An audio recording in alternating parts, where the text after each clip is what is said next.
Now, what about areas beyond the teller line? Look at letter B, bottom of page 10. So if we've got them in, let's just say we have non-deposit products on site. So we've got our signs at each and every teller window like we're supposed to. Well, what if we have other areas like the new accounts area, or maybe we've got some lenders that also take deposits? Do we have to have a sign in those areas as well? Well, you have to have signage.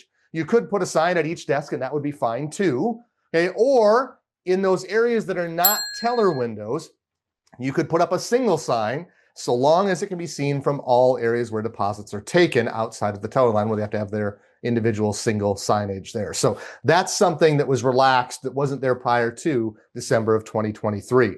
Now, letter C, what if you've got an area where from time to time a deposit might be taken, but you don't actually take the deposits there? So like I'm a lender, I don't take deposits, but I got this customer, they want to give me the deposit. What can I do? I can take the deposit and walk it to the teller line. And in doing so, I wouldn't need the signage in my area because I don't normally take deposits. I don't really want to take deposits at all, but I've got this insistent customer. I can walk it to the teller line. If I do that, and that's my answer every time I've interviewed, when we get the testing through the exams, the auditors, that sort of thing, technically you wouldn't have to have signage in that area.